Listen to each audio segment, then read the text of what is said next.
여성단체연합에서 1997년부터 2007년까지 안녕하세요. 주로 노동사업, 정치사업을 맡았죠. 여성 노동자 운동을 하고 있고요. 닉네임은 평등이랍니다.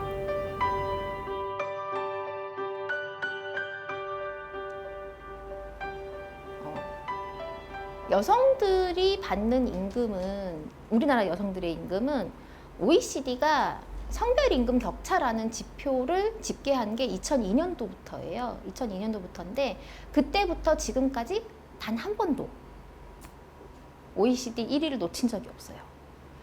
임금 차이는 사실은 조선시대로 거슬러 올라갑니다. 조선시대의 조선인 여성 노동자의 임금은 일본인 남성 노동자의 4분의 1이었어요.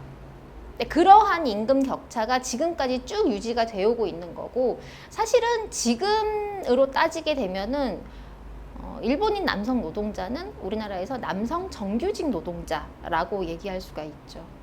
지금 우리나라 비정규직 여성 노동자들의 평균 임금이 정규직 남성 노동자들의 임금의 37.7%밖에 되지 않아요.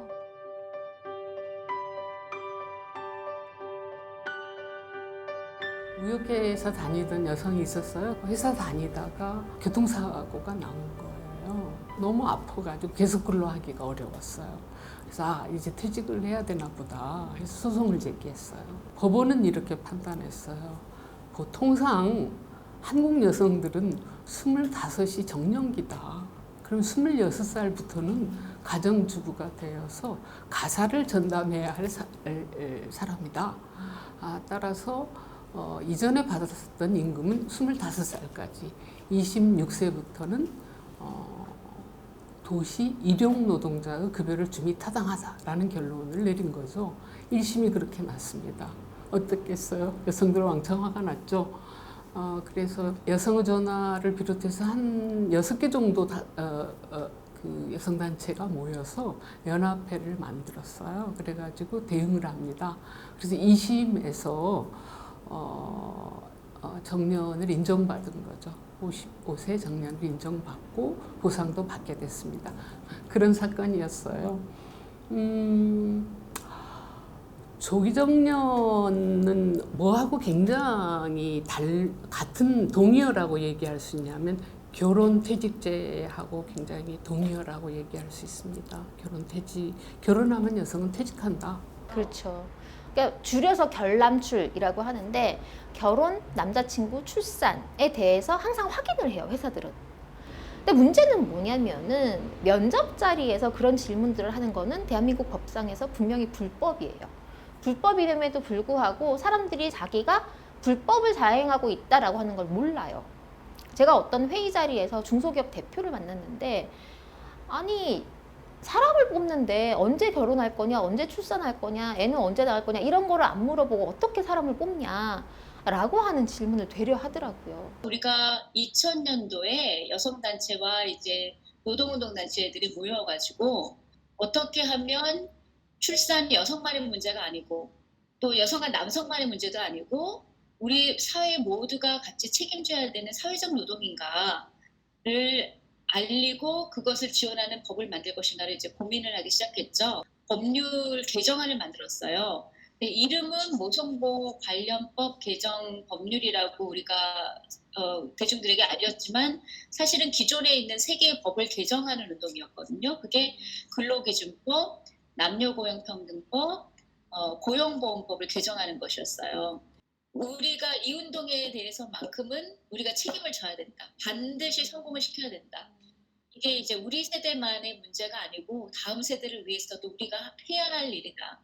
여성이 더 이상 아이를 낳고 출산하고 아이를 키운다는 이유만으로 직장에서 잘리고 자기가 이루던 꿈을 접어야 되는 세상은 없어야 되고. 1997년이죠. IMF 경제위기 외환위기라고 우리가 말하죠.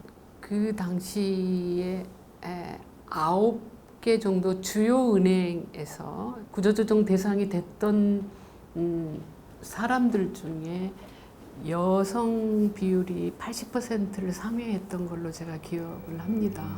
농협의 사내 부부 762쌍 중 90%가 넘는 688명의 여직원이 명예퇴직을 당한 것이다. 올해 5월 여성단체들은 회사 측이 사내 부부인 여성에게만 일방적으로 사표를 강요했다며 고발장을 냈다.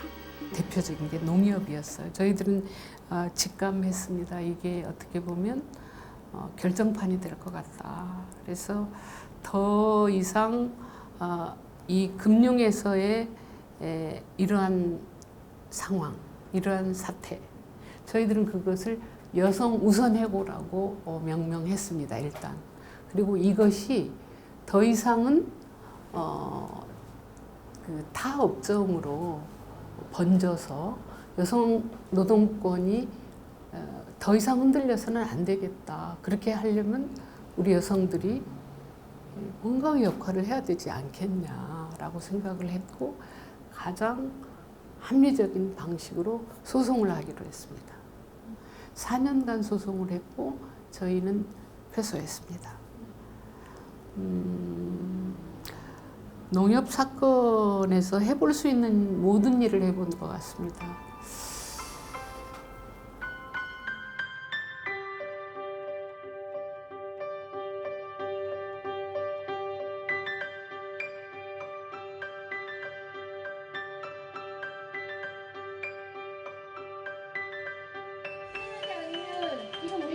KTX 여성원들이 집단 해고당한 게 2006년이었어요.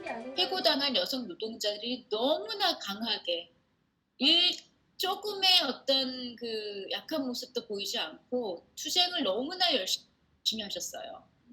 뭐 서울역에서 제 기억에 남는 거는 몸에다가 쇠사슬을 감고 농성을 하셨고 단식 투쟁도 엄청 하셨고 고공 투쟁도 하셨고 삭발 투쟁도 하셨고 또 그 과정을 지켜보면서 이제 너무나 가슴이 저미게 아팠고 미안했고 우리가 뭘 할 수 있을까를 이제 생각을 했었죠. 근데 당사자들이 워낙 공고하게 운동을 꾸렸기 때문에 저희 여성단체연합에서는 지원하는 활동을 이제 주로 했었는데 주로 했던 게 이제 집회 시위 조직해서 다른 시민사회단체와 연대해서 공동 집회하는 거, 그다음에 그 사안에 대한 성명서 발표 계속하고 언론 조직하고 그다음에 관련된 이제 국회의원 만나서 로비하고 하는 활동들을 했던 것 같아요. 저희가 2016년도에 전국 활동가들이 모여서 활동가 수련회를 했어요. 그 활동가 수련회를 하면서 뭔가 이제 새로운 운동의 모색을 좀 해보자라고 하는 토론의 자리에서 여성 파업이라고 하는 이야기가 나왔어요. 3시 스탑이라고 하는 여성 조기 퇴근 시위를 기획을 했었죠. 우리나라 여성들의 임금 격차는 남성이 100을 받을 때 여성은 63 정도를 받거든요. 이거를 하루를 계산을 해가지고 봤을 때 여성 노동자들은 3시 이후부터 무급이다라고 해가지고 3시에 일을 멈추고 나오자. 무임금이다 그대로 멈춰라. 최저임금 최고기가 한번 살아봐라. 여자라서 최저임금 알고 있거든. 반사하는 거죠. 요즘 뭐 미러링 반사해서 자기도 같이 그러한 행동을 하는 거죠. 그리고 이제 다른 하나는 약간의 어떤 격한 뭐 문제 제기를 하거나 이렇게 하죠. 그 성희롱이라고 명명한 것이 굉장히 가볍긴 한데요. 이로 인해서 자살을 생각한 사람들도 꽤나 많습니다. 이걸 어떻게 분류해야 되나가 굉장히 고민거리였는데 굉장히 용감한 여성이 나타난 거죠. 서울대 화학과에서 그 실험기기를 다루는 조교였습니다.